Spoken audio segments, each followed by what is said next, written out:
Relatos Paranormales Oficial.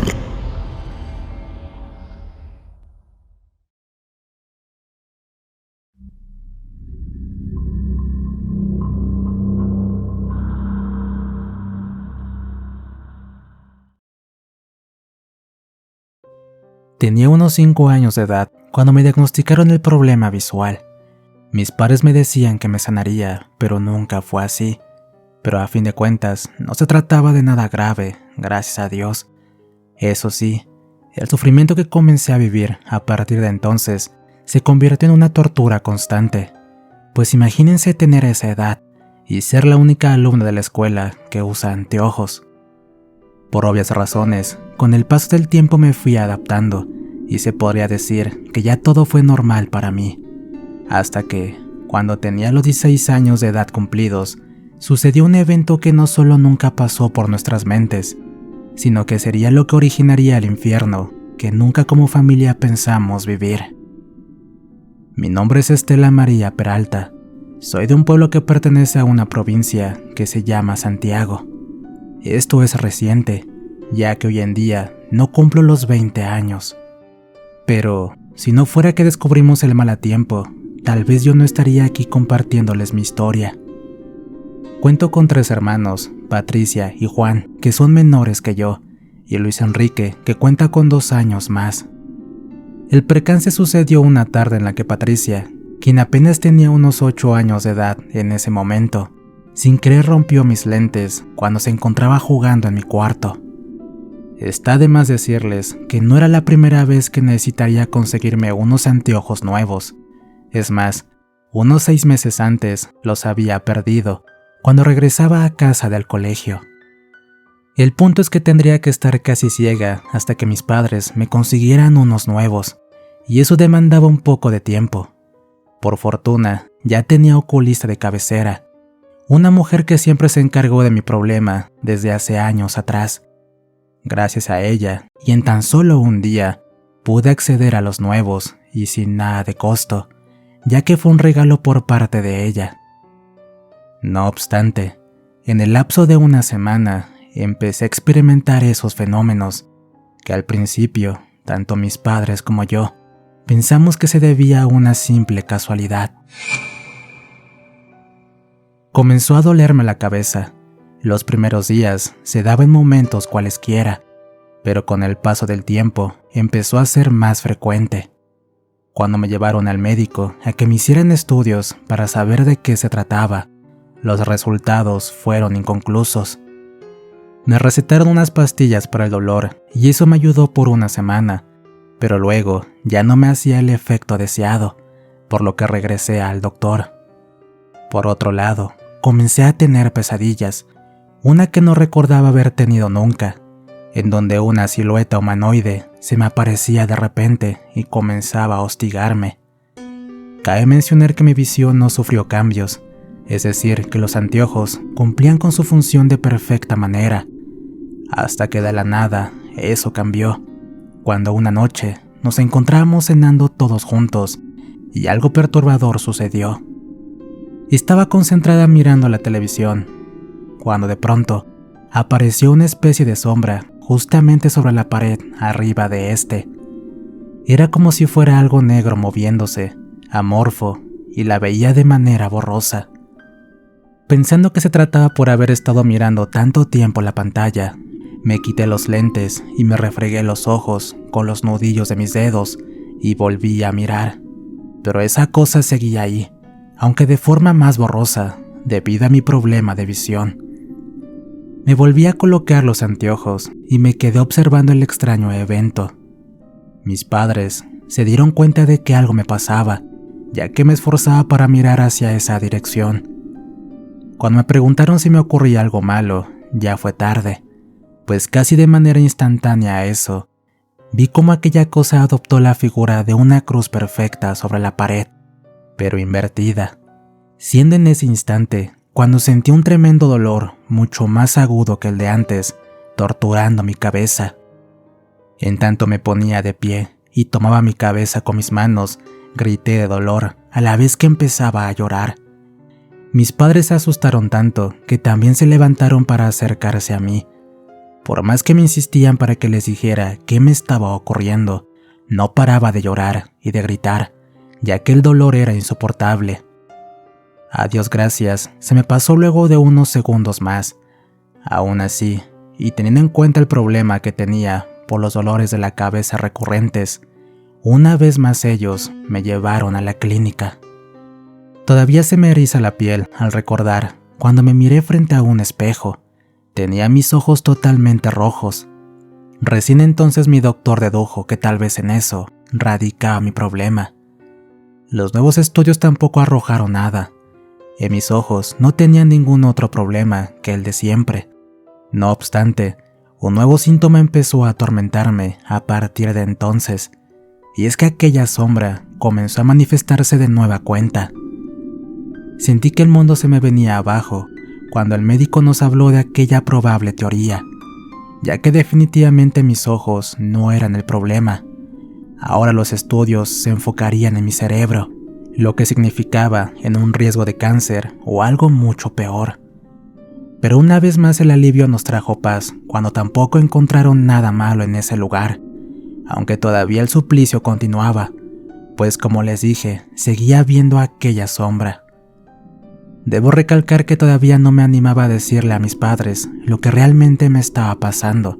Me refiero a la sombra, puesto que ellos solo sabían lo de mis dolores, hasta que una noche experimenté aquello que, para mí, traspasó mis límites. Me encontraba en mi habitación haciendo mis tareas del colegio, cuando escuché que mi madre me llamó desde la cocina para ir a cenar. Luego de ingresar al baño y lavarme las manos, me dirigí hacia allí, pero cuando llegué, no fue a mi madre con quien me encontré. En la cocina había una anciana, vestida de manera descuidada y con un olor repugnante que llegó hasta mi olfato en un santiamén. Pero ella no estaba sola. A su lado había otro ser pequeño, al que llamaría un duende, que al igual que la anciana, tenía un rostro deformado debido a las arrugas, y ambos me miraban con un odio indescriptible. Grité de terror, y ya básicamente me arrojé al suelo para revolcarme del pánico, cuando vi que los dos abominables seres se abalanzaron a carcajadas contra mí. Alcancé a cubrirme con mis brazos, y cuando tuve a la anciana frente a mí, la tomé de las manos y comencé a arañarla para defenderme. El siniestro fenómeno terminó cuando, en vez de escuchar las risas eufóricas que lanzaba la anciana, ahora comencé a escuchar los gritos y llantos de mi madre. Al abrir los ojos, la vi a ella frente a mí. Era ella a quien yo tenía de las manos y le causaba esas heridas. A unos pocos metros de ella estaba mi hermanita Patricia, llorando desconsoladamente por el miedo al ver lo que yo hacía. Sin contener mi llanto, esa noche les conté todo, desde la primera aparición de la sombra que se formó en una cruz invertida, hasta la anciana y el duende, que en realidad se trataba de mi madre y hermanita. Ahí ya no hubo dudas, mi mente estaba enferma, y lo peor de todo es que hasta esos momentos los médicos no me encontraban el problema. Fue por eso que esa noche me llevaron a la clínica, pero a partir de entonces les pedí a mis padres que por favor me dieran pastillas para dormir, puesto que esa era la única forma de dejar sentir ese maldito dolor. Y por supuesto, durmiendo también evitaría que yo volviera a tener alguna alucinación y lastimar a alguien más. Días tranquilos pasaron posteriormente, hasta que una noche, en la que tomé la pastilla y me acosté a dormir como lo venía haciendo, me desperté en la madrugada en un estado y lugar que no podía comprender. Veía a mi madre llorando corriendo a mi lado. Al sentir que me encontraba acostada y al mirar a mi alrededor a los médicos, comprendí que estaba en la clínica y me llevaban en camilla. Lo más espeluznante fue cuando sentí que tenía los ojos llenos de lágrimas, pero al tocármelos con la intención de secarme y al instante mirarme las manos, descubrí que en realidad no era llanto. El líquido era sangre saliendo de mis ojos. Luego sabría que mis padres me encontraron en la habitación de Juan y Luis Enrique, quienes mediante a gritos los llamaban. Mi hermano mayor me sostenía de los brazos, ya que en una de mis manos yo sostenía un cuchillo con el que los amenazaba, porque según yo, ellos eran 2 demonios. Aclaro que yo no recuerdo nada de eso, pero todo indica que me levanté de la cama, estando inconsciente, para hacer esa locura. Me llevaron a la clínica porque mis ojos comenzaron a sangrar en esos momentos en los que ya me habían detenido, y tal cual les conté, me desperté ya en el lugar sobre la camilla. Fue muy duro para todos. Veía a mis padres y hermanitos sufrir por mi culpa, y eso hacía 1000 veces más tortuoso mi calvario. Pensamos en todo para buscar una solución, y lo tuvimos que hacer solo nosotros, ya que los médicos lo único que hicieron fue curar mis ojos esa noche. Así fue como después, finalmente todo se derrumbó. Escuché a mis padres pelear en su habitación. Cuando salí de mi cuarto, me encontré con Juan, quien al verme se lanzó sobre mí para abrazarme y hacerme ese comentario que me obligó a ya no ir a ver a mis padres. ¿Es verdad lo que dice papá y mamá, que tú tienes al diablo adentro de tu cuerpo? Esa noche me dormí llorando, no sé por qué, pero por alguna razón pensaba que esa idea iba a llegar tarde o temprano a las mentes de mis padres. No tenía miedo a que fuera verdad, lo que temía era saber que eso de seguro no terminaría bien. A la mañana siguiente, todo se volvió más doloroso, pues mi padre se había marchado de la casa para ya no volver. Así es, por más que me costó asumirlo, con un inmenso sufrimiento tuve que aceptar que él nos abandonaba a todos. Mamá, por favor, vamos a la iglesia mañana. Sé que tal vez nunca fuimos tan creyentes, pero tenemos que ver a un sacerdote. Cuando le dije eso, mi madre rompió en llanto. De por sí sus ojos ya estaban irritados de tanto llorar por el abandono de mi padre, pero ella sabía que teníamos que intentarlo, porque si en verdad yo tenía un demonio adentro, ya había llegado el momento de enfrentarlo. Esa vez dejamos a mis hermanos menores en casa de unos vecinos, y solamente Luis Enrique nos acompañó a mi madre y a mí. Sentí una ligera alegría cuando el cura de la parroquia nos recibió, pese a que no íbamos nunca. Aunque esa felicidad se opacó cuando vi su rostro empezar a palidecer, en tanto mi madre le contaba todo lo que me estaba pasando. Finalmente el cura accedió a prestar atención a mi caso, pero primero quiso conocer en profundidad mi problema. Para ello, nos pidió que regresáramos en la noche, porque para esas horas él juntaría un grupo de oración especial, el cual nos ayudaría a descubrir la verdad. Eran las 11 de la noche cuando ya estábamos allí, y manteniendo las puertas del templo cerradas, con todos reunidos dentro, comenzó mi propio suplicio. Las personas que acompañaban al padre eran como unas 7. Con solo verlo a los ojos, pude percibir su piedad. Sin lugar a dudas, eran personas religiosas. Su ternura se expandía incluso a través de sus gestos. Luego de que me dijeran qué es lo que iban a hacer, me animaron a no tener miedo, que nada ni nadie podría hacerme daño, porque Dios me ayudaría. Acto seguido formaron un círculo a mi alrededor y comenzaron a rezar por mí. Pero ni bien sus oraciones sonaron, fue como si éstas retumbaran en todo el templo, empezando a destruirme la cabeza. Cuando caí al suelo de rodillas, al ya no poder soportar el dolor, sentí que mi madre me abrazó. Yo gritaba y lloraba, como cada vez que sufría esos ataques. Aún así las oraciones no se detenían. En un momento dado, escuché cuando el padre le dijo a mi madre que no me tocara los ojos, siendo así que me di cuenta que estos me estaban sangrando de nuevo. De repente, todo se hizo distinto alrededor. Podía ver las cosas de otros colores, pero oscuros, grises, y al mirarlos a ellos, vi que ahora eran bestias deformes, brujas y espectros demoníacos. Sabía perfectamente que eso no era real, que eran simplemente las personas que estaban ahí conmigo. Por la desesperación, comencé a mover mi cabeza de lado a lado, logrando que mis anteojos se me salieran, que fue cuando sucedió el milagro. El dolor de cabeza se me fue al instante, desapareció por completo, y aunque todavía podía ver los rostros monstruosos de ellos, poco a poco empecé a sentir tranquilidad. La oración siguió por varios minutos más, terminando conmigo en los brazos de mi madre, aún llorando, pero notando que todo había vuelto a la normalidad. No obstante, sentí una mezcla de terror y confusión al ver que, aunque de manera borrosa, mis anteojos ahora yacían a varios metros de mí, más precisamente fuera del círculo, y luego mi madre me confirmaría lo que yo no entendía. Estos estaban incendiados, se habían prendido fuego por sí solos en plena oración después de que se me salieran, y las palabras que nos dijo el sacerdote luego nos hizo comprenderlo todo. Señora, quédese tranquila, su hija no está poseída. Todo se trató de un trabajo de brujería, y los elementos que contenían el mal ya están destruidos. Se trataba de los anteojos. Por recomendación del propio sacerdote y de su grupo de oración, fui unas cuantas veces más para que oraran por mí, y de esa manera no quedaran huellas del trabajo malicioso.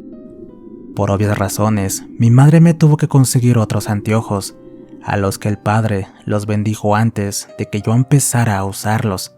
Ya saben, nada más por precaución.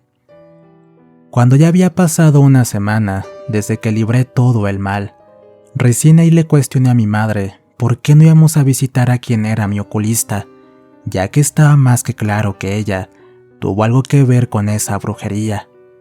Sin embargo, entendí que detrás de todo había una mala intención mucho más grande, cuando me reveló el verdadero motivo por el que mi padre nos abandonó. Esa noche, ellos no estaban discutiendo por lo que a mí me pasaba, sino porque mamá había descubierto que él era infiel. Y la amante, creo que no es necesario decirles que se trataba de la oculista.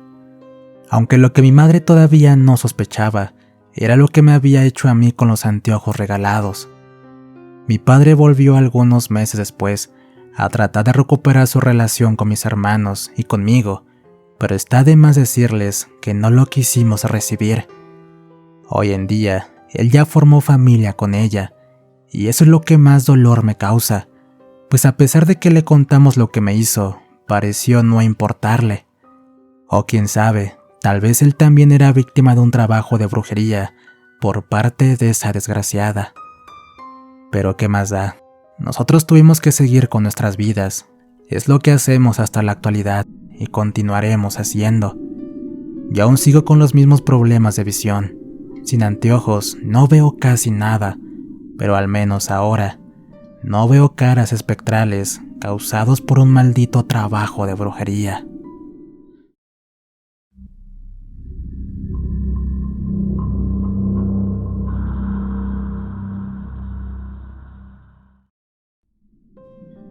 Eran exactamente las 3 de la madrugada. Me acuerdo clarito porque me fijé la hora en mi reloj en ese momento. La pesca estaba siendo más o menos normal. Lo único que nos parecía raro era el silencio que había. Era como si los insectos y demás animales del monte se hubieran marchado de ahí. No había nada de ruido, a excepción del sonido que hacía la corriente del agua en el río. Su padre estaba asustado. De eso me di cuenta porque también estaba callado. Había dejado de conversar. Y tal cual ustedes lo conocen, él no para de hablar ni un instante. De pronto, el entorno se puso muy frío. A los pocos minutos empezó a sentir un olor muy fuerte, asqueroso, como si fuera azufre. Me acuerdo que miré a su padre y él me dio a entender que también lo estaba percibiendo. Pero cuando nos dimos la media vuelta para buscar qué olía tan feo, no encontramos nada raro. Luego empezaron a sonar las pisadas, como si alguien o algo de un tamaño y peso considerable se acercara a nosotros. Las piedras chocando entre sí delataban sus pasos, pero tampoco veíamos nada, hasta que de repente el ruido dejó de sonar, precisamente en el instante en el que el olor se hizo mucho más potente e insoportable. Al volver a darnos la media vuelta, lo vimos, ahí, parado a pocos metros de nosotros. Era un perro, pero gigante, sin pelaje y con la piel totalmente negra. Sus patas tenían garras enormes y afiladas, y su cola era larga, robusta, y la mantenía suspendida en el aire, sin tocar el suelo, meneándola de una forma tétrica. Pero sus ojos, Dios mío, sus ojos eran rojos y amarillentos, como dos brasas de fuego ardientes. La maldad se transmitía hacia nosotros al tener su mirada fija en la nuestra. Podíamos escuchar su respiración, y no solo eso, lanzaba un aire blanquecino de sus fosas nasales al hacerlo. Sus orejas eran puntiagudas y apuntaban hacia arriba, pero sin duda alguna, era su posición la que nos dejó paralizados del miedo. Estaba parado como una fiera salvaje a punto de atacar. En un momento dado, y al notar que nosotros no podíamos ni siquiera movernos, comenzó a gruñir, como si ya estuviera dispuesto a devorarnos. Les juro que pensé que ese sería nuestro fin. Su padre estaba a poca distancia de mí.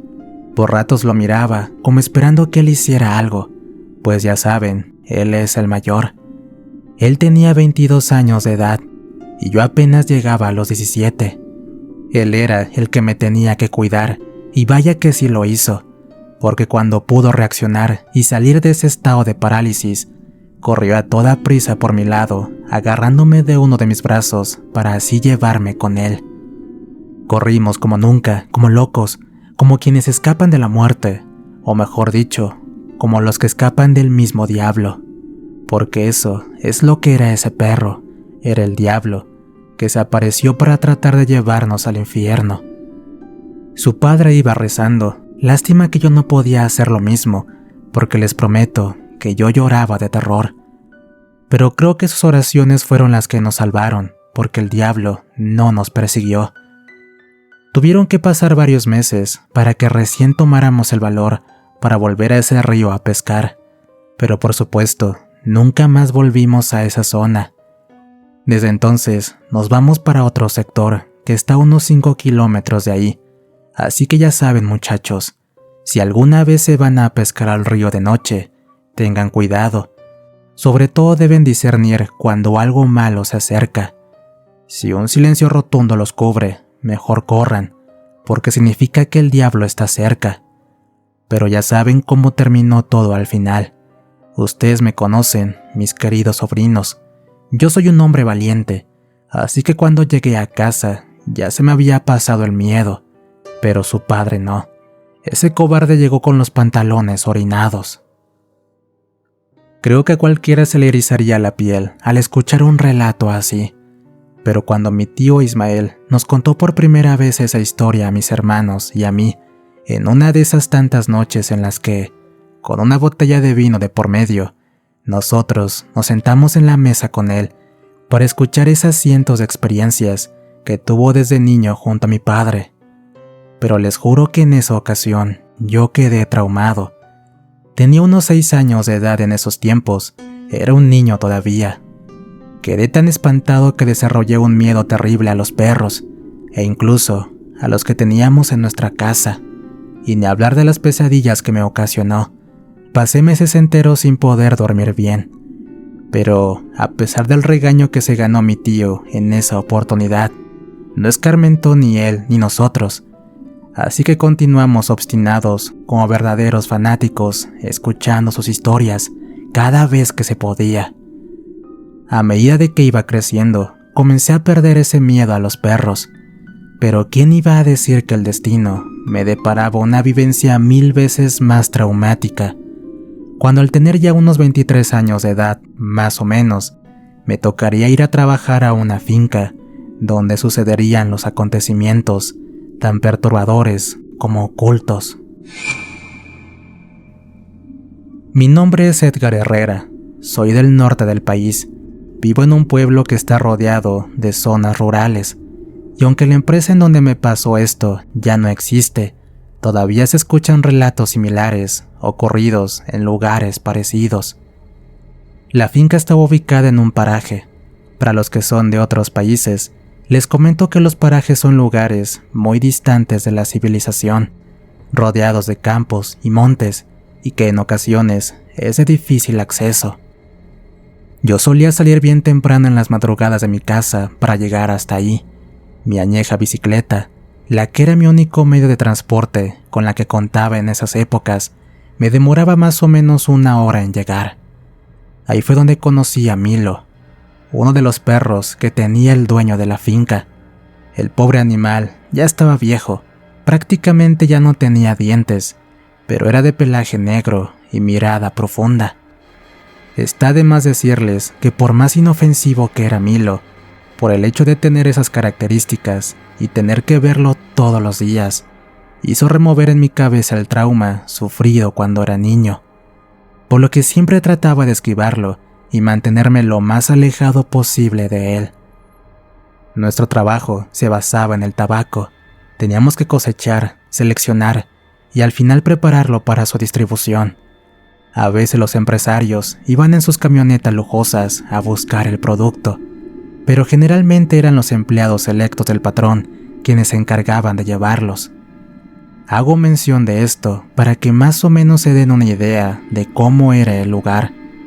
Concretamente estábamos solo nosotros ahí, en medio de la nada y a la merced del patrón, quien por cierto, en ocasiones solía salir de la casa para acercarse a los galpones donde hacíamos nuestro trabajo, dependiendo la época y la actividad, únicamente para controlar que todo marchara en orden y regañarnos cuando fuera necesario. Fue una tarde de esas visitas cuando sucedió un hecho que nos dejó perplejos a todos.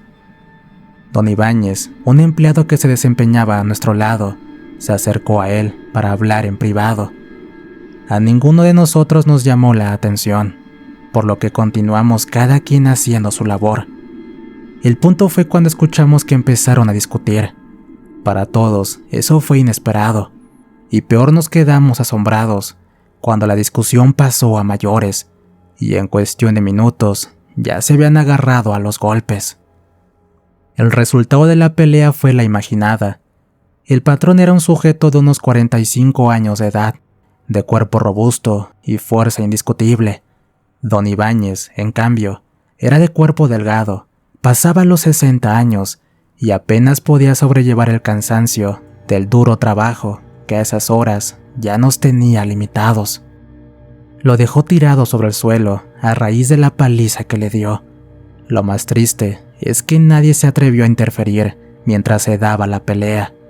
Me refiero a nosotros, los empleados, ya que el patrón tenía siempre la compañía de 1 o 2 de sus matones, quienes por cierto estaban presentes en ese momento, y con sus solas miradas nos dieron a entender que no teníamos que interferir. Cuando ellos se marcharon para la casa otra vez, recién ahí nos acercamos a don Ibáñez para asistirlo, quien como todo curtido hombre de campo, una vez que se recuperó, se volvió a poner la vieja gorra azul en su cabeza y siguió trabajando como si nada hubiera pasado, y sin ni siquiera respondernos cuando le preguntamos por qué se había dado la pelea. Lamentablemente, al día siguiente, ya no fue a trabajar, tampoco al otro día ni al posterior. La tarde de la pelea fue la última vez que lo vimos. Fue precisamente que a partir de ese incidente que, pese a que con anterioridad ya nos habíamos percatado de ello, empezaron a suceder unos extraños fenómenos, pero ahora con mayor frecuencia. Habían ocasiones en las que el patrón nos pedía que nos quedáramos a dormir en la finca, eso debido a que, durante la madrugada siguiente, había que preparar los atados de tabaco para ser entregados. Para ello, él elegía unos pocos, era como hacer horas extra, y al ser necesario tener un buen rendimiento, a veces nos parecía incoherente que, entre los seleccionados, eran los más ancianos. En mi caso ya me había tocado quedarme varias veces. Es por eso que les dije que ya había presenciado esa clase de fenómenos.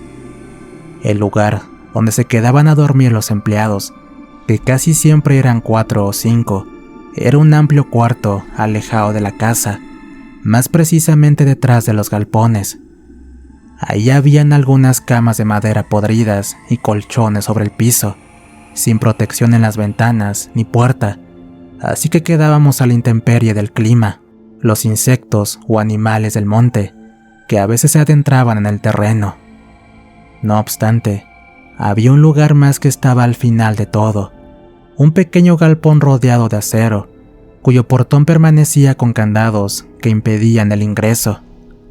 Según los empleados más antiguos, nadie sabía qué había dentro de ese lugar. Ninguno de ellos había ingresado jamás, ni tampoco habían visto al patrón u otro de su grupo que lo haya hecho.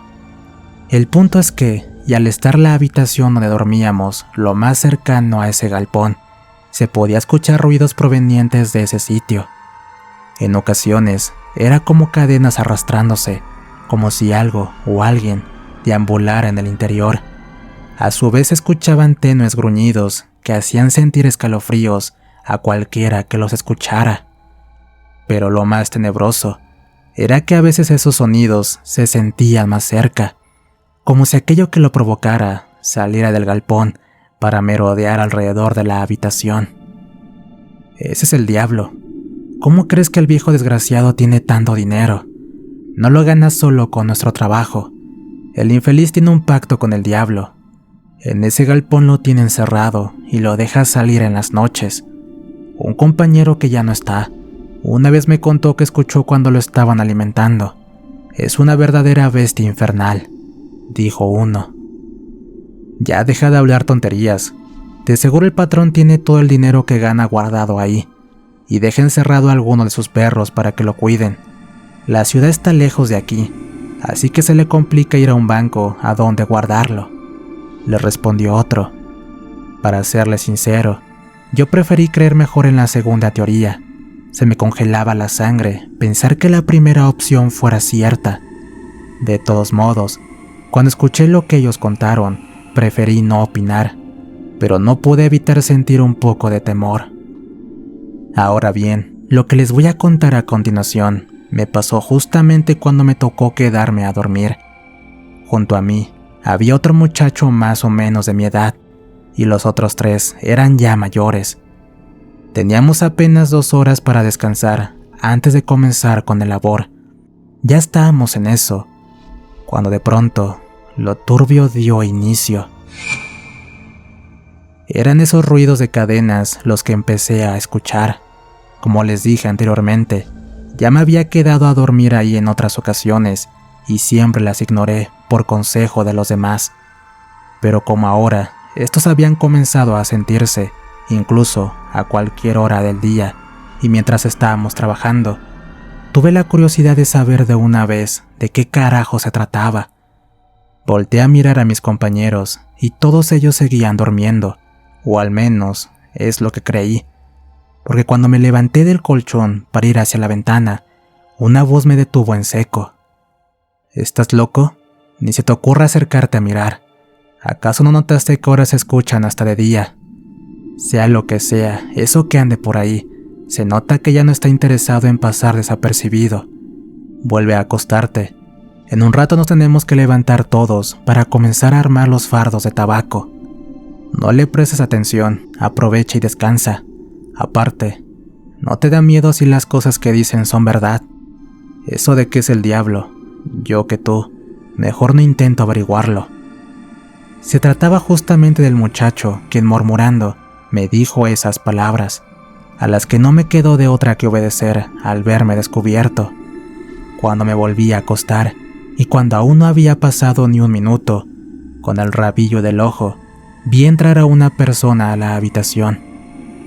Eso me hizo sentir un escalofrío tremendo, y ya estaba a punto de levantarme de un brinco, cuando gracias al perfume, al que reconocí al instante, me di cuenta de quién era.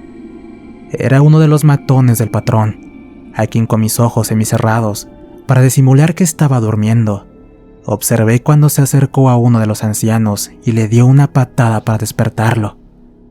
Vi cuando el viejo se sentó en el colchón para mirar al sujeto, quien simplemente le hizo un gesto que bastó para darle la orden. Al parecer, ya lo tenían arreglado. El anciano tenía que ir a algún lado sin que los demás nos diéramos cuenta.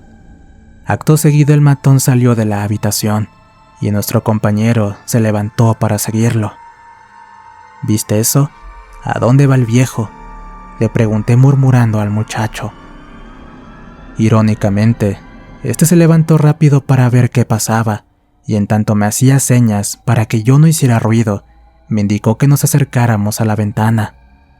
Confusos e intrigados, vimos cómo el matón regresaba a la casa del patrón, mientras que el viejo se dirigía nada más ni nada menos que al galpón prohibido. La curiosidad ya nos venció por completo a los dos, así que junto al muchacho dejamos pasar unos segundos para no ser vistos y salimos a perseguir a nuestro compañero. Cuando vimos que los candados del portón estaban abiertos, ya no tuvimos dudas de que ya todo estaba organizado. A pasos lerdos y temerosos, el viejo ingresó al galpón.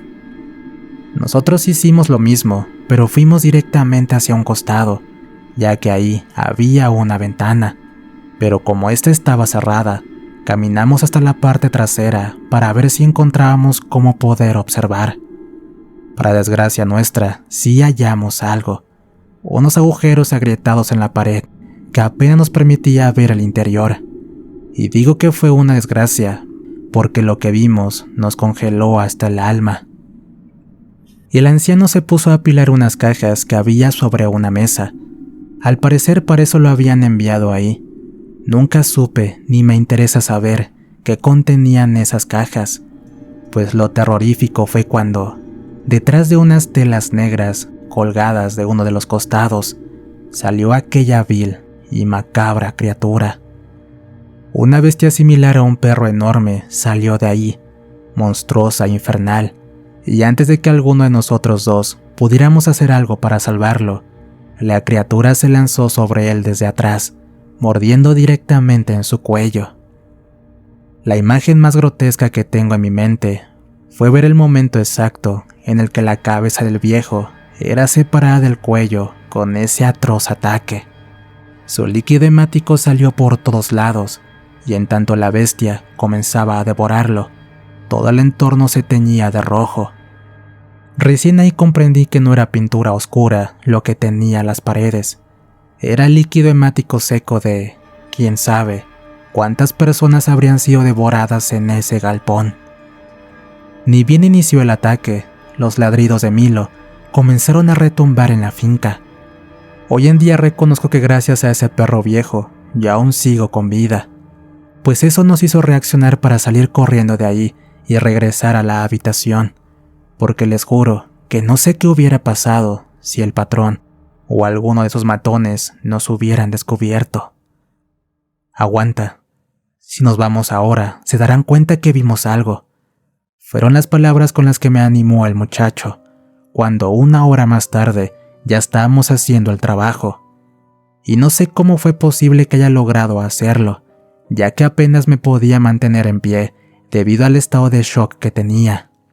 Escuché cuando uno de los ancianos que quedaban preguntó por el viejo que faltaba, y fue el otro el que respondió que no lo sabía.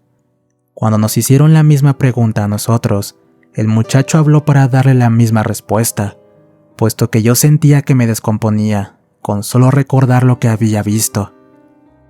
Esa fue la última vez que los vi, porque apenas terminamos el trabajo y nos permitieron irnos a nuestras casas para descansar. Ya no regresé a la finca nunca más. Cuando mis familiares me preguntaron por qué había dejado el trabajo, les respondí que ya me había cansado, que mejor buscaría otro. Pasaron semanas para que recién les contara la verdad, misma que a ellos no les sorprendió, pues tampoco era la primera vez que se escuchaba algo así. Si no me equivoco, la finca siguió funcionando unos años más, hasta que un sujeto más adinerado la compró y empezó a explotarla de otra manera. Solo Dios sabe cuántas personas habrán desaparecido en esos tiempos. Le doy gracias a Dios que yo sigo aquí para contarlo.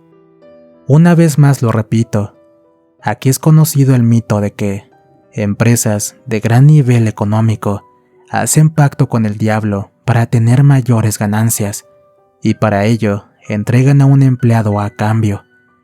Pero una cosa es escuchar sobre el mito y otra muy distinta es presenciar en carne propia cómo el diablo se devora al inocente entregado, tal cual me tocó a mí. Y por cierto, La vieja gorra azul, que era de don Ibáñez, la vi esa noche en la que tuve la horrida experiencia. Estaba en ese galpón prohibido, pero ahora estaba teñida de rojo.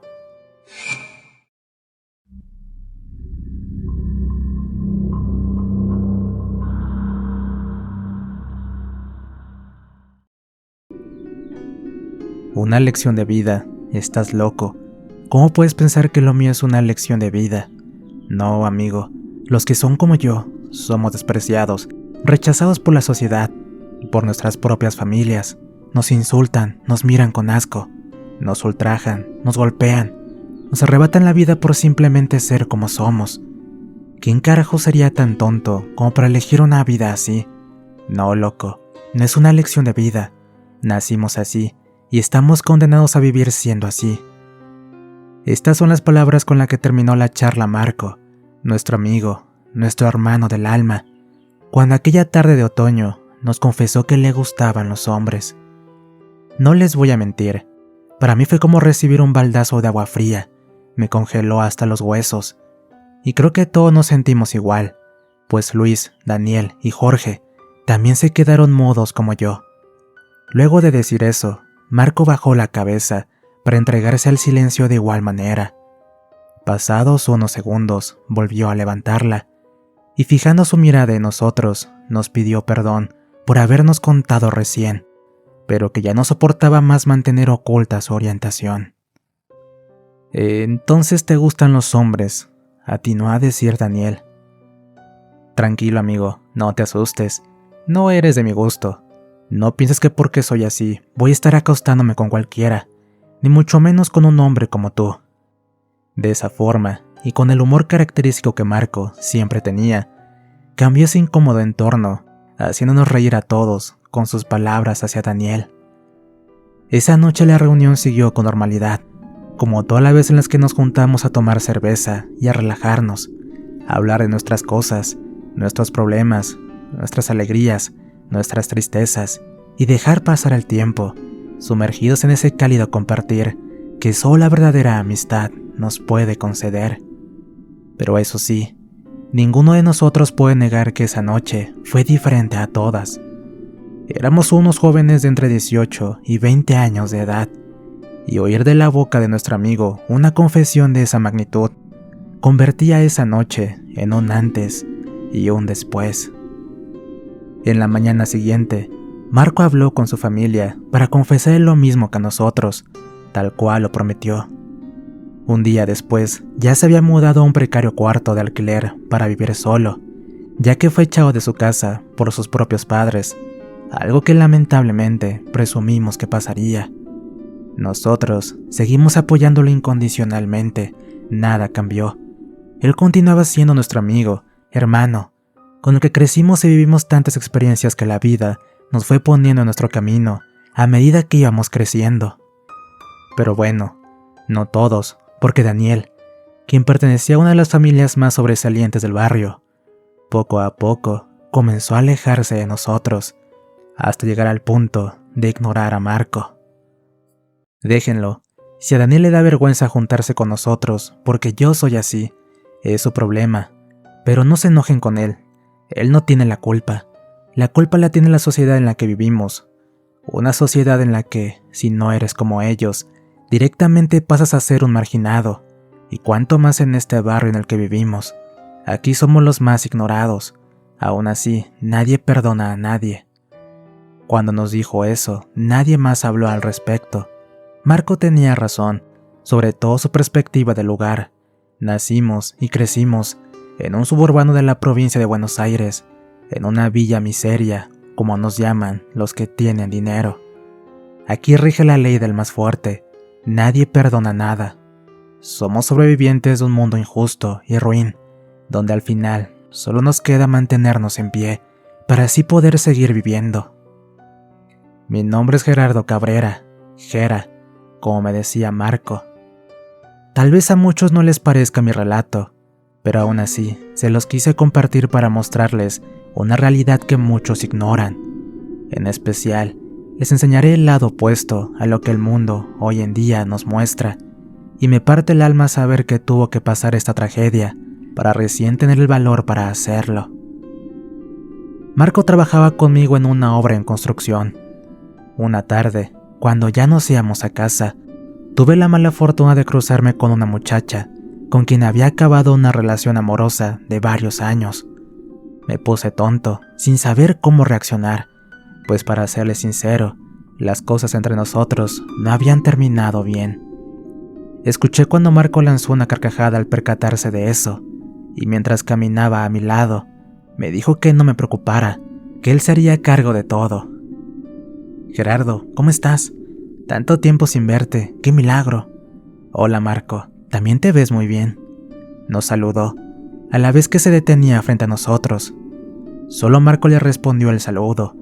Yo preferí guardar silencio, pero sin dejar de mirarla a la cara. Lo que menos quería era que ella pensara que me seguía importando. Hey Gerardo, me contaron que ya tienes nueva novia. Qué bueno. También sé que ya tienen varios meses juntos. En verdad me alegro mucho por ti. Estoy segura que se van a terminar casando. Y ya que te tengo aquí, voy a aprovechar para darte un pequeño presente, porque dudo que me invites a tu boda, culminó ella. No me sorprendió de que ella supiera sobre mi nueva relación. De por sí la villa es enorme, pero las personas, como ella, se encargaban de saberlo todo. Luego de decir esto último, tomó su bolsa que traía consigo y sacó de su interior una cadenita. Me la entregó diciendo que recién la acababa de comprar, que por favor me la quedara, que simplemente era un gesto de amistad. La recibí y mostrando una sonrisa, apenas hablé para darle las gracias. Acto seguido Marco interrumpió el incómodo momento que estaba pasando, comenzando a caminar de nuevo, diciendo que ya era tarde. Atrás quedó ella. No quise ni siquiera darme la media vuelta para verla, pero sabía que seguía ahí, parada, observándome, imaginándola con su maldita sonrisa. Dame eso, no lo necesitas, yo me la llevaré. No vaya a ser que la recuerdes cada vez que la mires, me dijo en un momento dado Marco, mientras me quitaba la cadenita de la mano. Esa fue la última vez que vi a esa chica. Supe que meses después se mudó a la ciudad, creo que a trabajar, pero la verdad que no me interesaba. Fanny era el nombre de mi nueva novia, y mi ex tenía razón. Ya teníamos varios meses de relación, y sentía que la amaba, más que cualquier cosa del mundo.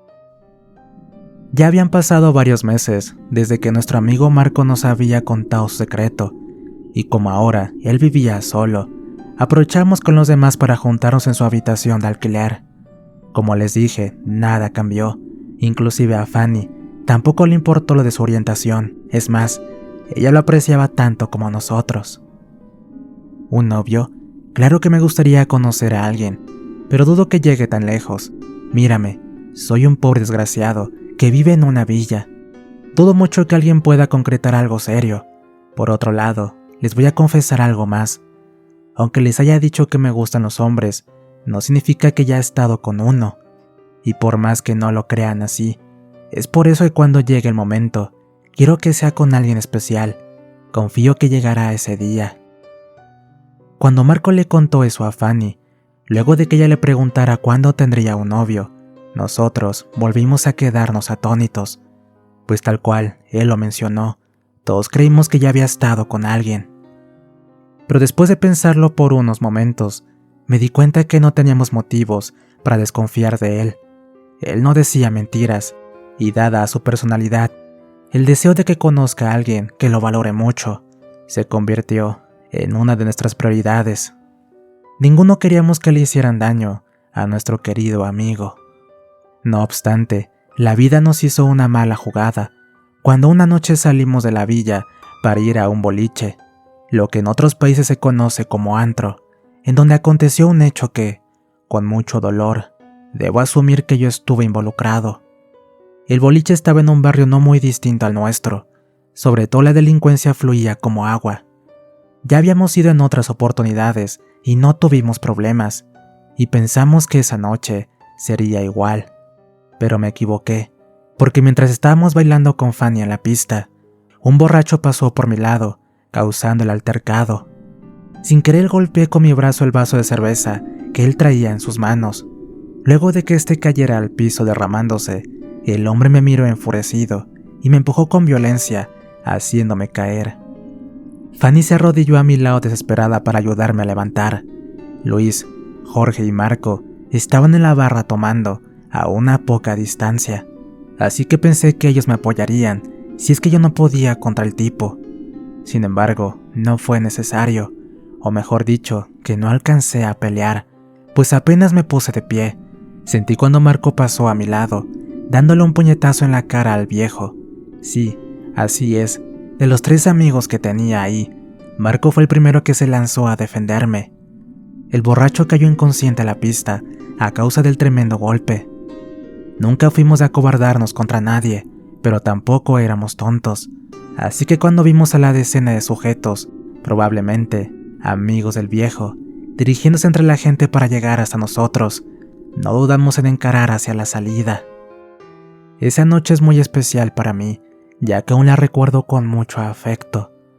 Durante el viaje de regreso, Fanny aún iba llorando por haberse asustado. Luis y Jorge le daban de palmadas en la espalda a Marco, en tanto lo elogiaban por haber tumbado al viejo de un solo golpe. Y en cuanto a mí, solo atiné a decirle gracias, a lo que él me respondió con una simple sonrisa. El tiempo siguió su curso y todo marchaba como siempre. Quizás por eso no fui capaz de darme cuenta que algo le estaba pasando a Marco.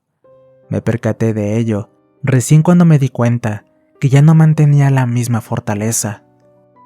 De por sí, él era de cuerpo robusto, casi atlético diría yo. Nunca tuve inconvenientes en el trabajo, pero fui notando cuando parecía ya no tener la misma fuerza. A veces estaba débil, su piel se ponía pálida y se cansaba rápido. Cuando pregunté qué le ocurría, si estaba comiendo bien o si quizá estaba enfermo, él me contestó que estaba todo bien, que solo se sentía cansado y nada más. Aún así no me quedé con eso y le conté a los demás.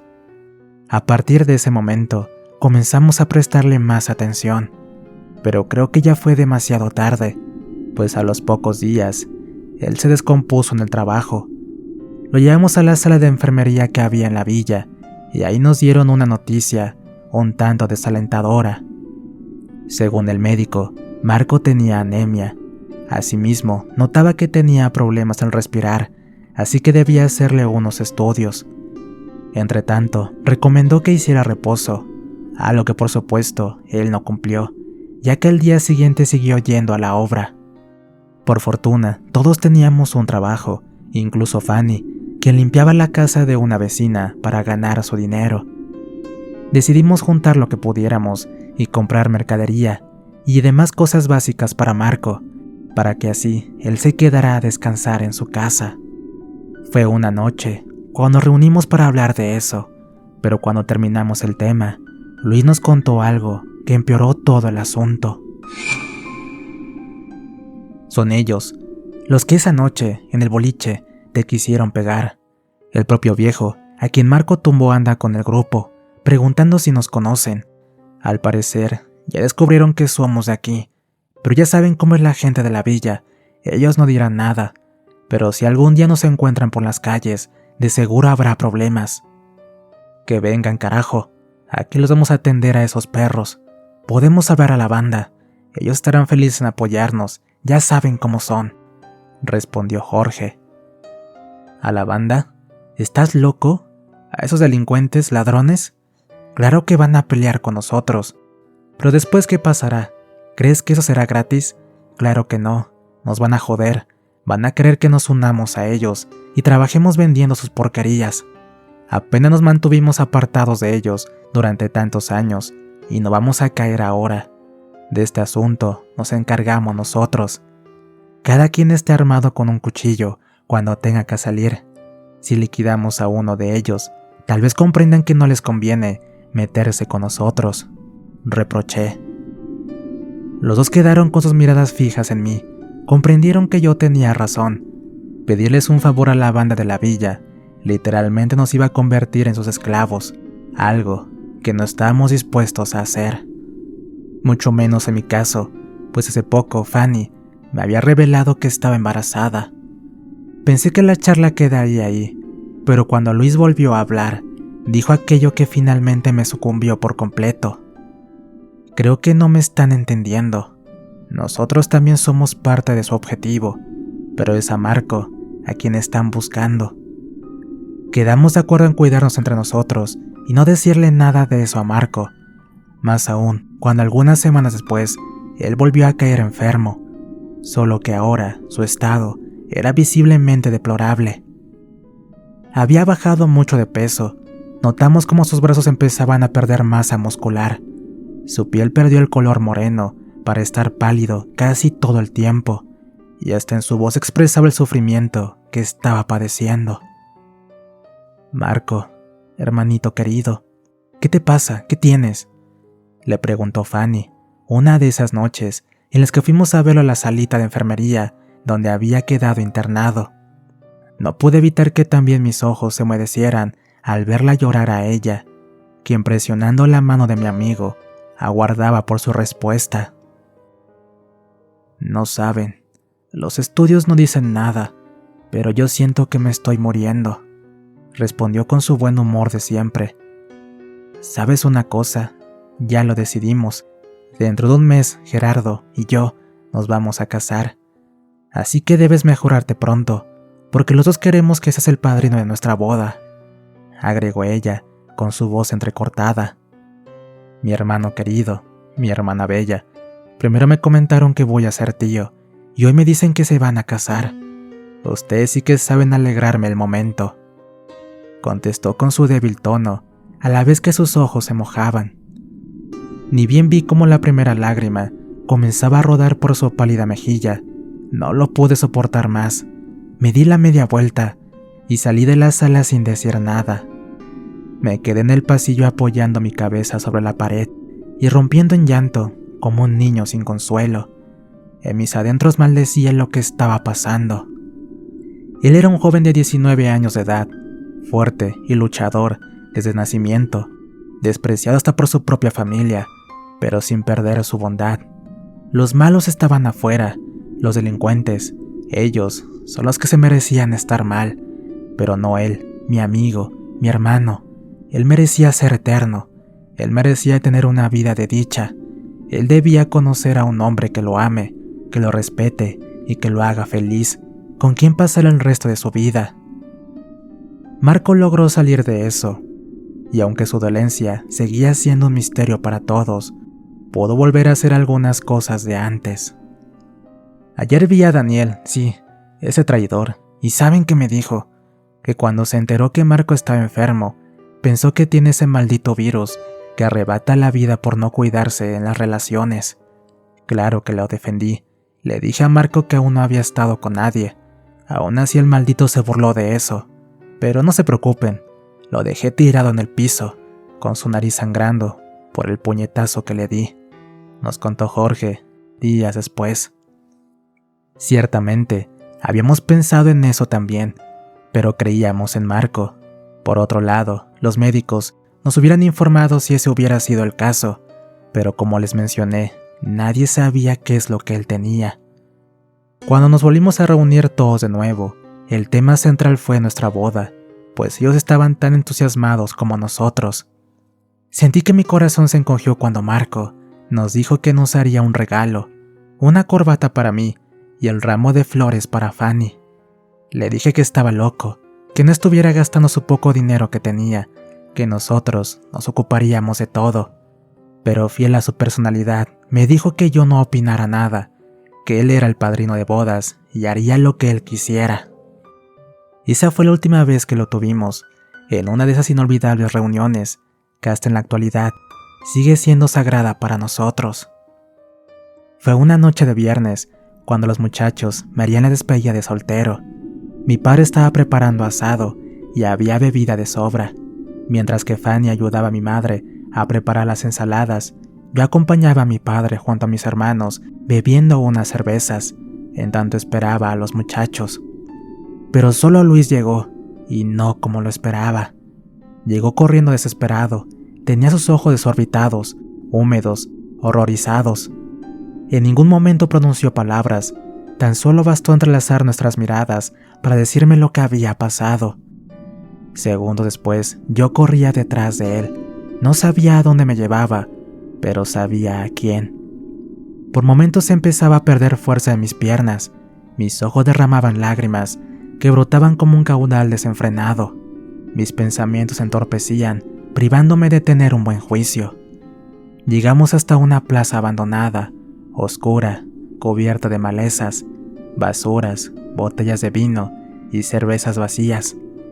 Al fondo había un gran árbol, y ahí estaba Jorge, quien lloraba y gritaba por ayuda, mientras sostenía las piernas de Marco, empujaba hacia arriba, como tratando de evitar lo que ya había concluido. El cuerpo de nuestro amigo colgaba de una soga, unida a la rama más alta, como si de esa manera hubiera pretendido que todos lo vieran. Sus ropas estaban bañadas en su líquido hemático, su corazón ya no latía, y a través de sus ojos abiertos podíamos ver la fiereza con la que se enfrentó a quienes lo mandaron al otro mundo. Luis, quien de los cuatro era el más impulsivo, rompiendo en llanto levantaba las botellas de vidrio y las estrellaba contra las piedras mientras gritaba insultos y maldiciones.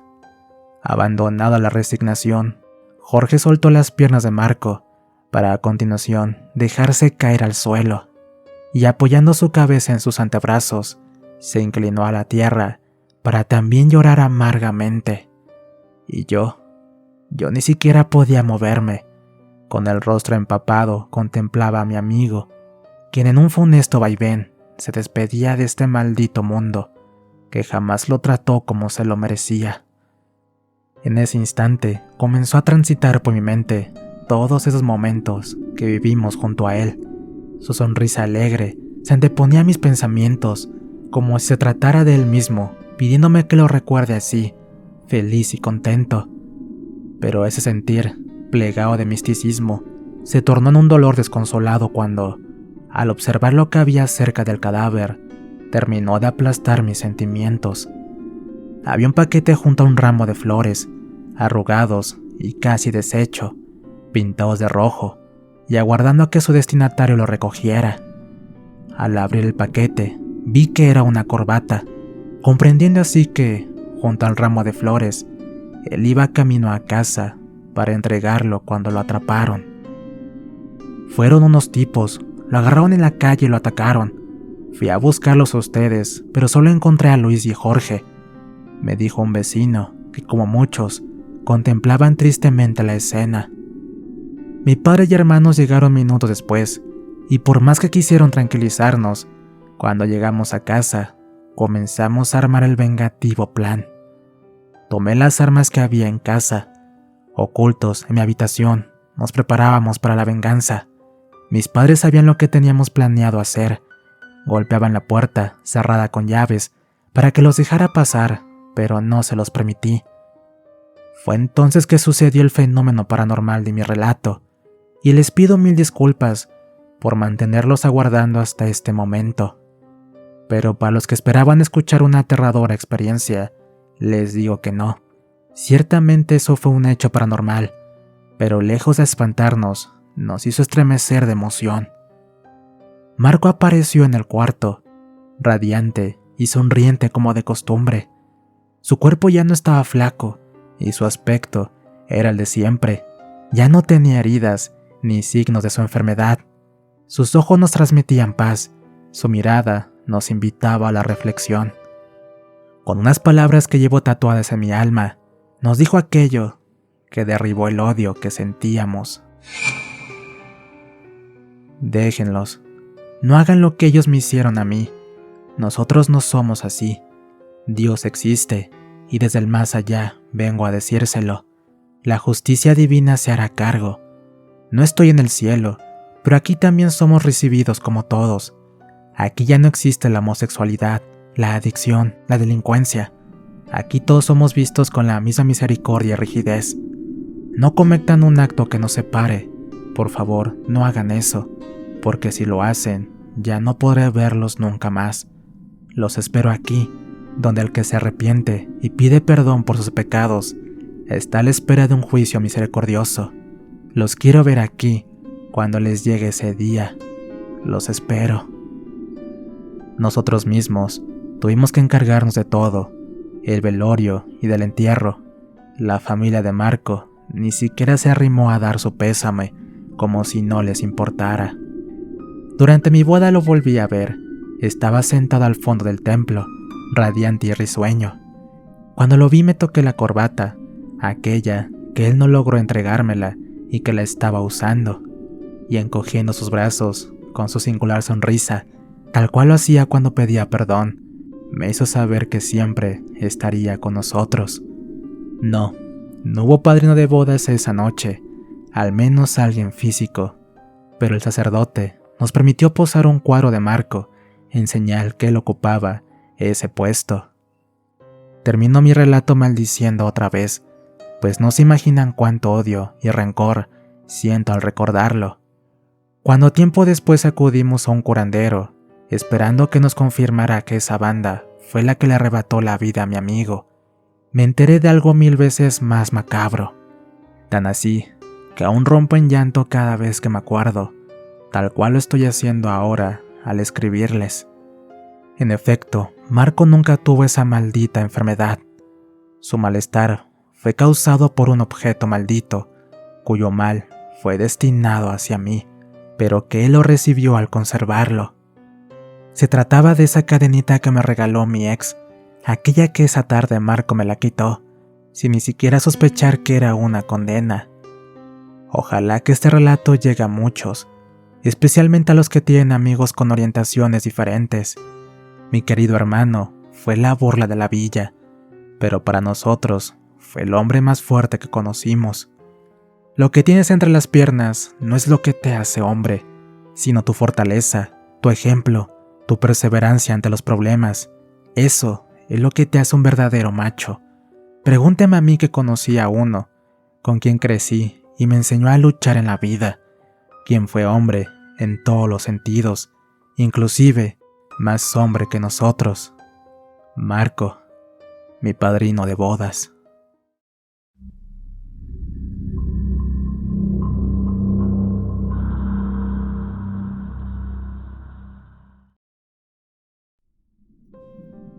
Les quiero contar el aterrador relato de mi tío Don Pablo, un militar de infantería que actualmente ya está retirado, quien tuvo peleas y encuentros cara a cara con seres indescriptibles, los cuales casi terminan con su vida.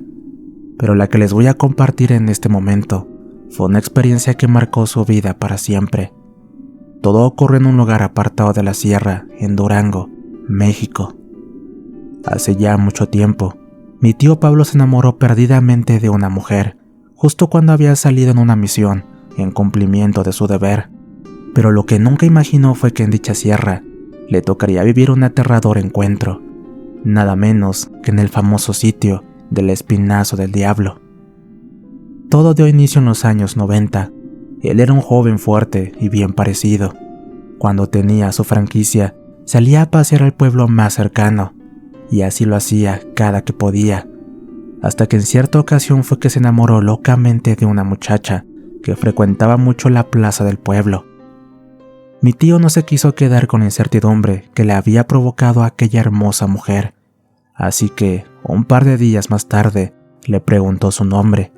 De igual manera la invitaba a salir, pero ella se negaba rotundamente. La joven se llamaba Guadalupe Robles. Era una persona con un comportamiento singular, un tanto extraño. Jamás la vio comer algo, así fuera una simple galleta o un pan, además de que ni agua tomaba, algo muy raro en una joven de esa edad. Pero bueno, mi tío poco a poco se fue ganando la confianza de ella, por lo que solo esperaba el día de su descanso para salir a verla. No sé exactamente cómo le hacía, o si pagaba para estar libre, ya que la veía muy seguido en el pueblo. En un principio ella se comportó como una muchacha tímida, algo que a él le fascinaba, y por supuesto normal, si consideramos que apenas se estaban conociendo. Aunque cierto día, esto dio un cambio bastante drástico. Así se mantuvo enamorándola por un tiempo, hasta que la mujer cayó rendida a sus encantos. Transcurrió el tiempo y, como era de esperar, ellos se seguían frecuentando, hasta que ella tomó la iniciativa y le dijo que deseaba hacer su vida junto a él, pero que antes tenía que pedirle permiso a su madre, solo que había un gran detalle: ella no vivía cerca. Mi tío, ilusionado por lo que recién acababa de escuchar, le prometió que la pediría, pero que antes esperara que le dieran sus vacaciones en la zona militar y que ya después iban a formalizar la relación. Al poco tiempo, por fin salió de vacaciones. Fue en ese momento que ella le dijo que si no tenía miedo, lo invitaba a conocer a su madre. Él sin pensarlo respondió que sí. Organizaron todo y partieron rumbo al famoso Espinazo del Diablo, lugar rodeado de montañas y vista increíble, pero también con oscuros secretos. Estaba tan enamorado que jamás notó que era imposible que alguien viviera en esa zona, y mucho menos cerca de las montañas, un lugar de difícil acceso. Cegado por su amor, no preguntó nada, por lo que se dispuso a ir a la casa de Guadalupe. Ya en el camino, ella le platicó que vivía sola con su madre, que hace mucho tiempo que su padre había fallecido, y como no tenía hermanos, trabajaba vendiendo comida para mantener a su madre, y por lo alejado de su casa, iba una vez por mes, y al ser hija única, su madre se quedaba sola. El autobús los dejó cerca del Espinazo del Diablo. Después, ambos bajaron la carretera para seguir a pie, por lo que para llegar a la casa de la madre de Guadalupe, se tuvieron que adentrar en el bosque. La verdad era algo raro, pues ese bosque parecía sin vida. No se escuchaban los sonidos de los animales salvajes, todo era silencio, además hacía mucho frío. Durante el camino, mi tío sin querer le dijo a ella que era un lugar muy apartado de la civilización, como para que ella viviera solamente ahí con su madre. Asimismo le preguntó si es que no le daba miedo venir de tan lejos y recorrer todo ese trayecto.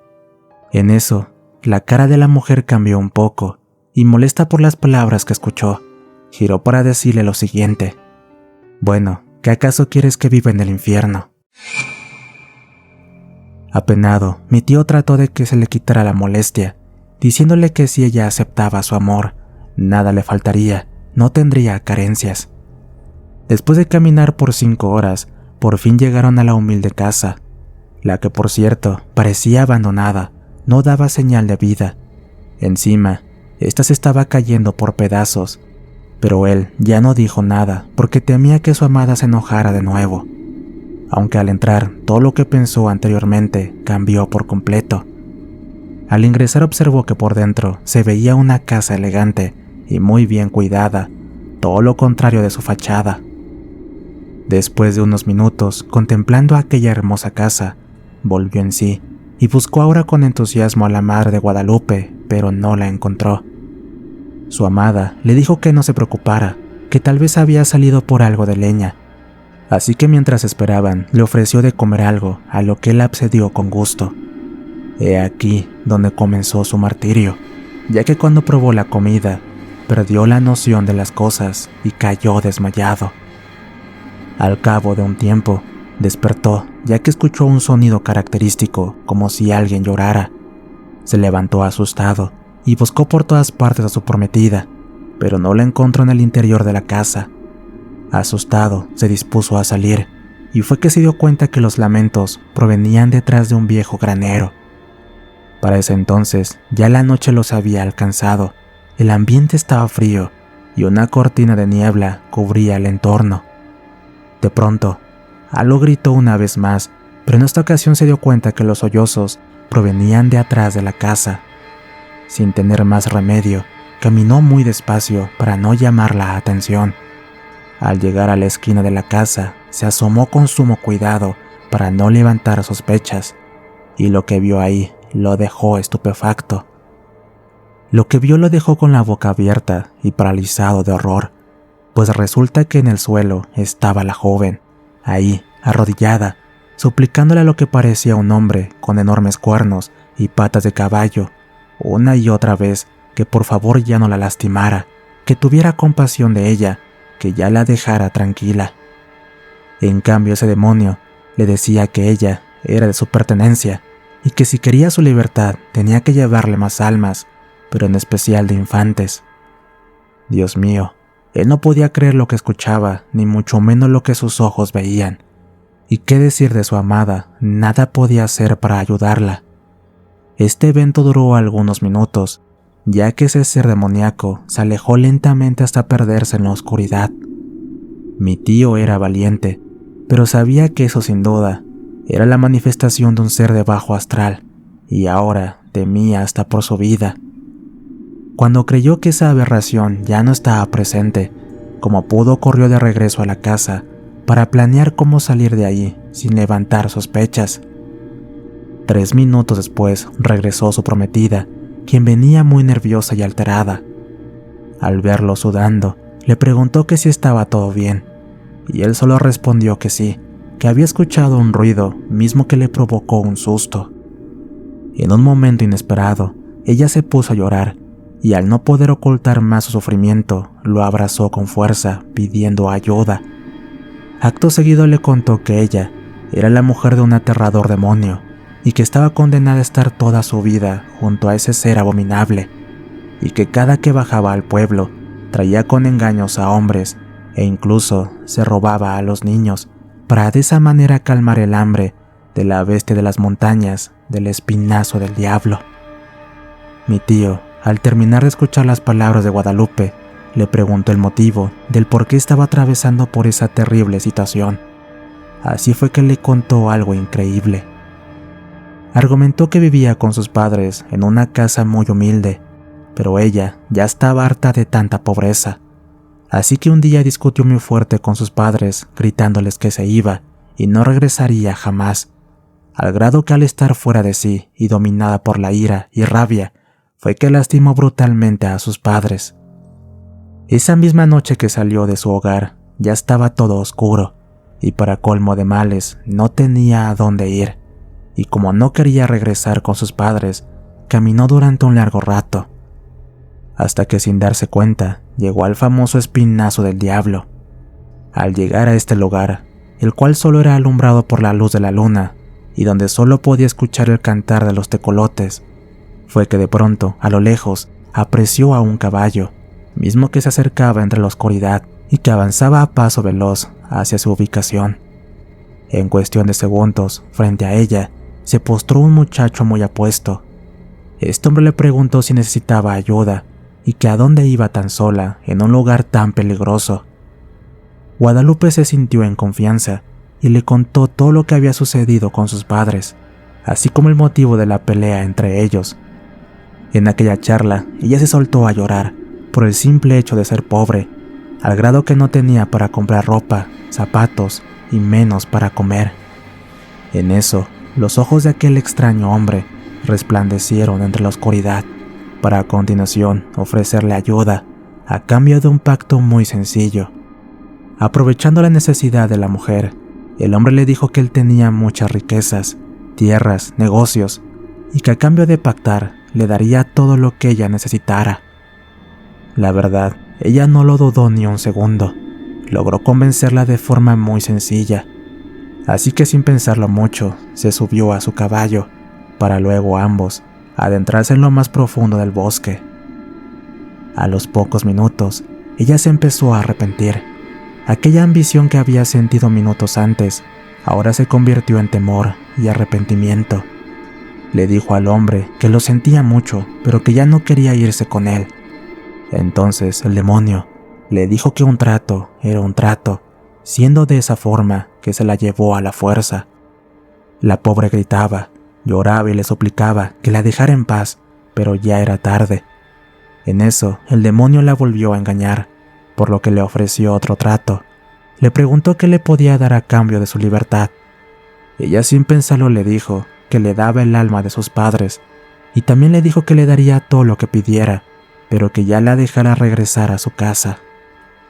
En verdad, mi tío estaba más que impresionado de escuchar todo eso, y una vez más, el miedo lo volvió a embargar, de tan solo imaginar que su alma podría ser la siguiente. Lamentablemente, era el despertar del diablo, y como aún no amanecía, el ser estaba hambriento y pedía un alma a cambio. Curiosamente, por primera vez, aquella mujer sintió algo por una persona. Es por eso que cuando estuvo a punto de ofrecer a mi tío, ella se arrepintió y rompió el acuerdo. Ahora, en cualquier momento, esa aberración los podía atacar a los dos. Mi tío, sumergido en un pánico indescriptible, le preguntó el qué podía hacer para salir de ahí o de qué forma podían parar eso. Fue ahí que la mujer le dijo que debajo del piso de la cocina tenía un ritual de invocación con el que llamaba al demonio para entregarle las almas. Lo que tenía que hacer era sacar un cráneo extraño con cuernos y separarlo del resto de los huesos y veladoras que se encontraban en ese lugar. Que primero borrara el pentagrama oscuro, que con esa acción lograría alejar al demonio por un tiempo, lo suficiente para salir de ese lugar y pedir ayuda en una iglesia. Mi tío me confesó que sintió miedo, que esto era muy distinto a un enfrentamiento con narcos o sicarios. Esto era algo mucho más aterrador. Él le dijo que estaba en duda si su alma se salvaría, porque un pacto era imposible de romper, y para eso necesitaba de ayuda de alguna religión. Llorando, Guadalupe le gritó que fuese lo que pasara, él siguiera con su plan de salir con vida de ese sitio, que ya no la buscara más, que se merecía lo peor por ser una mala persona y por engañar a su corazón. Confundido, mi tío se dispuso a realizar el plan. Para eso, con miedo empezó a escarbar y encontró un montón de huesos de diferentes tamaños, que sin duda eran de los sacrificios que se le dieron al diablo. Empezó a buscar con desesperación el cráneo antes mencionado. Cuando por fin logró dar con él, casi se desmaya del susto, ya que jamás imaginó ver algo así de horrendo. De hecho, en ese momento, sintió que alguien le hizo un rasguño en su espalda. Fue tan intenso que sintió claramente, como si esa entidad le enterrara sus garras, mismas que se iban incrustando con lentitud sobre su piel. De igual manera, a su olfato llegó un olor característico, un aroma a azufre. Además tenía la sensación de que se quemaba por dentro. Al sentir este tipo de manifestaciones sobre su cuerpo, pensó que el diablo había ingresado a la casa sin que él se diera cuenta, así que comenzó a rezar la oración de la Magnífica y un Padre Nuestro. Al cabo de unos minutos, se percató que estas heridas comenzaron a invadir otras partes de su cuerpo, como los brazos y piernas, heridas que sin duda eran bastante profundas, las cuales, por el mismo dolor, le impedían desenterrar por completo el cráneo de la bestia. Pero aún así, él siguió rezando y excavando, pues ya casi terminaba de sacarlo. En un momento dado, sintió un escalofrío como nunca antes, al mismo tiempo que una voz potente y macabra lo maldecía. ¿Pero qué demonios estás tratando de hacer? ¿Qué acaso no sabes que esa mujer ya está maldita? Aunque la ayudes, ya está condenada, y si no corres ahora mismo, también tu alma será mía. Mi tío, al escuchar esas palabras, se quedó paralizado de miedo. Ni siquiera se atrevía a girar su cabeza para ver de quién provenía esa voz. En vez de eso, él continuó rezando con mayor fe, pero cada que rezaba las oraciones, el diablo le hacía una herida más intensa que la anterior. Soportando el dolor, siguió rezando con mucha mayor fe y esperanza. Poco a poco, sintió que ese ser abominable perdía su fuerza, hasta que de repente todo se oscureció, a la vez que un fuerte viento se soltó en el lugar, como si una fuerte tormenta azotara el espinazo del diablo. Le rogó a Dios que no lo abandonara, que por favor escuchara sus plegarias. Lo más extraño de esto fue que en ese proceso la mujer no apareció por ningún lado. Las enormes garras de la bestia dejaron cansado y adolorido el cuerpo de mi tío, quien no se rindió ni un segundo a pesar de las lesiones que eran tan intensas. Cuando pasaron unos minutos y después de varias oraciones, aquel demonio dejó de herirlo, para a continuación perderse en la oscuridad del lugar. Fue ahí que al sentir que el demonio se había ido, mi tío perdió sus fuerzas y cayó desmayado en aquel tétrico lugar, a causa del cansancio tan agudo que le provocó la experiencia. Si les cuento dónde despertó mi tío, me creerían. Resulta que cuando abrió los ojos, miró que se hallaba en la enfermería de su base militar. Una vez que reaccionó, de inmediato preguntó cómo él fue que llegó ahí, y lo que sus compañeros le dijeron fue algo igual de macabro que lo anterior. Argumentaron que una hermosa mujer llegó hasta el retén militar, misma que les dijo que un soldado se encontraba secuestrado y herido en el Espinazo del Diablo. Los demás soldados, al recibir tales noticias, y más por las características dadas por la mujer, supieron que se trataba de mi tío Pablo.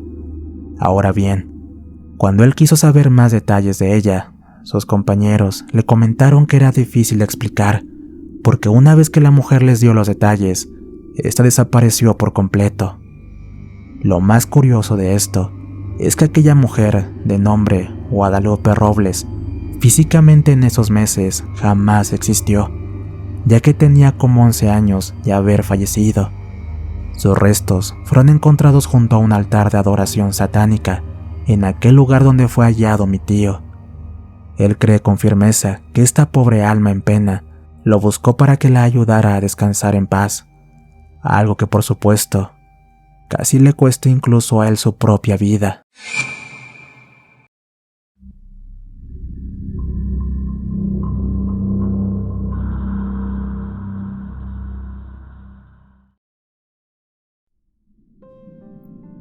Eran en esos tiempos en los que yo era quien más compañía hacía a mi madre. Bernardo y Damián, mis hermanos mayores, ya cursaban la universidad y a la vez trabajaban. Y como yo aún seguía en el colegio secundario, era el que estaba más tiempo en casa. Esa tarde acordé con ella encontrarme en el centro de la ciudad al salir de la escuela. Quería comprar algunos suministros para la casa y necesitaba que yo la ayudara con las bolsas de mercadería. No vivíamos lejos del lugar, así que regresamos a casa caminando. Me sentí culpable por lo que pasó esa vez, pues creo que tendría que haberme dado cuenta que algo le estaba pasando en esos momentos. Lo cierto es que, en tanto veníamos platicando a gusto, de la nada, ella guardó silencio, para luego caer desvanecida al piso. Lo primero que hice fue intentar llamar a una ambulancia para que la asistieran, pero apenas se percató de lo que estaba por hacer, ella me pidió que no lo hiciera, que simplemente la ayudara a levantarse y que la llevara a casa. Le reproché sin dudarlo, y a pesar de su negativa por recibir ayuda, marqué el número de emergencias para así pedir ayuda de igual manera, siendo en ese justo momento en el que ella me pronunció aquello que me dejó paralizado, logrando así que finalmente la obedeciera. Hijo, por favor no llames a nadie, tan solo llévame a casa, tú sabes lo que me pasa, tú y yo lo sabemos, solo ambos lo sabemos. Mi nombre es Alejandro Mancera Rodríguez, soy de México, de un estado llamado Guanajuato. Tenía unos 16 años de edad en ese entonces, y tenía poco tiempo de que, tanto para mi madre como para nosotros, había comenzado nuestra más temible pesadilla. Mamá, ¿pero por qué no me dejaste pedir ayuda? Te caíste al suelo sin fuerzas, es obvio que algo malo te pasó. Tranquilo, hijo, ya me siento mejor. Tan solo fue una torpeza de mi parte. No me fijé bien y me tropecé. Por favor, mamá, no me digas eso. Ya no soy un niño de 5 años de edad. Cuando regresen mis hermanos, les contaré lo sucedido. Y ahí vas a ver que ellos te van a regañar, lo mismo que yo lo estoy haciendo ahora. Su cara tenía esa tonalidad pálida, así tal cual venía adoptando en las últimas semanas. Y aunque esa fue la primera vez que sufrió un episodio así, para mí fue suficiente como para ya dejar de obedecer e ignorar que algo serio pasaba. No obstante, y así como siempre lo hacía, me volvió a repetir esa frase que no hacía otra cosa que llenarme de temor y a la vez de tristeza. Ya sabes por qué me caí, solo ambos lo sabemos. A partir de esa tarde, para mí los días se volvieron lerdos y sombríos. Apenas salía del colegio, me venía rápidamente a casa, sabiendo que ya quedaba sola. Casi siempre la encontraba haciendo lo mismo, sentada en su silla favorita, mientras saboreaba una taza de té, ese que tanto amaba beber. Semanas después, siendo un día domingo, su cuerpo ya no pudo contener las dolencias por las que ella estaba atravesando.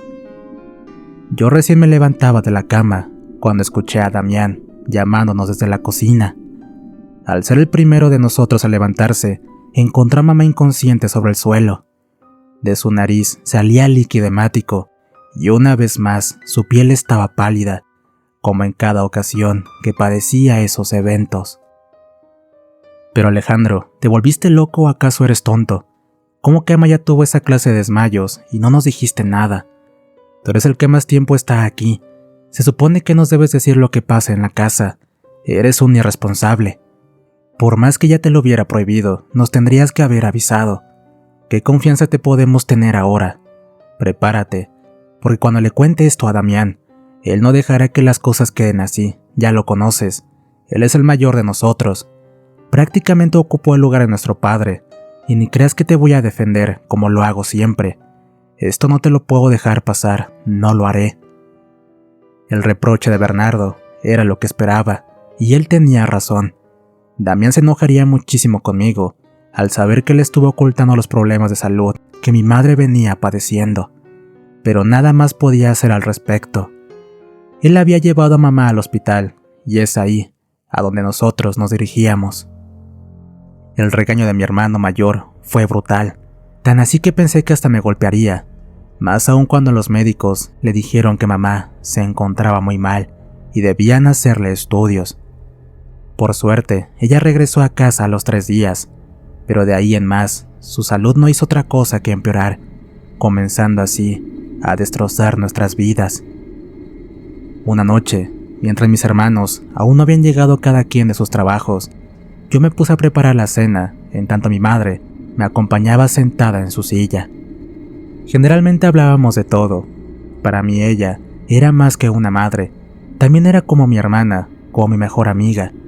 No obstante, un silencio que surgió de su parte, luego de haberle hecho una pregunta que no respondió, me hizo reaccionar pensando que le pasaba algo. Volteé rápidamente, pero no se había desmayado ni nada de eso. Ahora le estaba pasando algo mucho más grave. Tenía sus ojos empapados, lágrimas caían por sus pómulos mojando su piel, esa que ahora no tan solo ya no perdía la palidez, sino que ahora también estaba rugosa, frágil, deteriorada. Era como si el tiempo le hubiera caído de repente, dejándola con el aspecto de una mujer mucho mayor. No recordaba la última vez que yo había llorado en sus brazos, pero en ese instante me sentí como un niño otra vez. Dejé lo que estaba haciendo y me abalancé para arrodillarme junto a ella y romper en un llanto desenfrenado, tal cual solía hacerlo. Ya, hijo, no llores, por favor, porque me parte el alma verte llorar, y no merezco tus lágrimas. Fui una mala mujer, una mala madre, una mala esposa, y sabes una cosa, tarde o temprano, la vida te devuelve el mal que haces. Te pido perdón por todo. No, mamá, no digas eso. Tú no tienes la culpa de nada. Todos cometemos errores, pero eres la madre más perfecta que alguien pueda tener. Sí, fui una mala persona, tú lo sabes muy bien. Si tan solo tu padre estuviera aquí, sin tan solo él. No menciones a papá, ni siquiera pronuncies el nombre de ese desgraciado. Él tiene la culpa de todo. Él te dejó, mamá. Nos abandonó a todos, a ti, a mí, a Damián, a Bernardo. Él se fue, mamá. Nos abandonó por ir detrás de esa mujer y no regresó jamás. Él se olvidó de nosotros. No le importó todo el amor que le dimos. El desgraciado se marchó sin ni siquiera voltear a mirarnos por última vez. Él tiene la culpa, no tú. Mi pequeño, por favor, no le guardes rencor. Yo nunca les enseñé a odiar, mucho menos a ti. Es por eso que solo te lo confesé a ti. Tú eres el más tierno de tus hermanos, el más comprensible, el más bueno, el más empático. Por favor, no lo hagas. El mal que cargo conmigo me está consumiendo la vida. Dentro de poco ya no me tendrán, y me partiría el corazón marcharme, sabiendo que el tuyo y el de tus hermanos quede rencor y odio hacia su padre. Él no se merece tu perdón, mamá, ni el tuyo ni el nuestro, y cuando Bernardo y Damián lo sepan, lo odiarán tanto como yo. Alejandro, por favor, no les digas nada, hasta que yo ya no esté en este mundo. Ese es nuestro secreto, y si ellos reaccionan así, prefiero irme sin verlos sintiendo ese odio. Vamos, seca tus lágrimas, debes ser fuerte. Mi destino ya está marcado. Sabes cómo terminará todo. Solo ambos lo sabemos. Esa noche fue una cruel tortura para mí. Cuando mis hermanos llegaron, no pudieron ignorar que mamá y yo habíamos estado llorando. Fue ella quien les mintió, diciéndoles que simplemente estábamos dialogando cosas sin sentido y que las emociones nos ganaron. Meses después, tuvimos que llevar a mamá al hospital de nuevo, pero en esta ocasión estuvo internada por más de 40 días. Los médicos hicieron de todo, pero nada servía, nada daba resultados buenos. Su salud empeoraba día a día, y con eso su cuerpo se iba marchitando como una flor, motivo por el cual ella decidió finalmente abandonar el hospital. A los pocos días de haber regresado a casa, su deterioro se hizo más notable. Su cabello comenzó a caerse por sí solo, aquel que ella amaba tanto cuidar y peinarlo. Su peso fue bajando al mismo ritmo de las llagas que comenzaron a aparecer en algunas partes de su cuerpo, en tanto nosotros sentíamos que la vida se nos apagaba junto a la de ella. Llegó un momento en el que teníamos que alimentarla solo con comidas blandas, ya que cada vez que mordía algo sólido, sus dientes se le caían como frágiles pétalos de rosas resecas, empujadas por el viento. La situación nos llevó a un océano de desesperación y sufrimiento, cuando todo lo que digería lo devolvía, y por consiguiente su cuerpo perdía el poco peso que tenía. Tengo una compañera en la universidad, a quien le conté lo que le pasa a mamá, y saben que me dijo que de seguro le están haciendo brujería, que todos los síntomas que tiene coinciden con eso. Dijo una noche Bernardo, mientras estábamos solo los tres en la cocina. ¿Brujería, mamá? ¿Pero quién carajo quería hacerle algo así? Mamá jamás hizo mal a nadie. Ella es querida por todos, pero claro, a excepción del bastardo de nuestro padre, reprochó Damián. Te juro que pensé en ese sinvergüenza. De seguro él tiene algo que ver, o quizás puedo ser esa desgraciada que tiene como mujer ahora. Solo ellos pueden odiar a mamá como para hacerle daño, agregó Bernardo. ¿Y tú, Alejandro? ¿No vas a decir nada? ¿No vas a opinar? ¿O acaso sigues ocultándonos cosas, chamaco cobarde?, me dijo Damián, mirándome seriamente. Bernardo lo interrumpió, pidiéndole que me dejara en paz, que ya bastante teníamos con el sufrimiento padecido a causa de la enfermedad de nuestra madre, y que ahora teníamos que estar más unidos que nunca. Sin embargo, en esa ocasión yo no quise callarme, por lo que, y en tanto mis ojos empezaban a humedecer, me dirigí a los dos con total convicción. Ya basta. Mamá está en su habitación. No sabemos si aún está dormida. Puede escucharnos. Su vida se está consumiendo. Ella se va a ir. Hagamos que el tiempo que le queda sea el mejor para ella. Guardo en mi mente aquel abrazo en el que nos fundimos los tres, llorando como quienes asumen un final inminente, como quienes saben perfectamente que las cosas no mejorarán.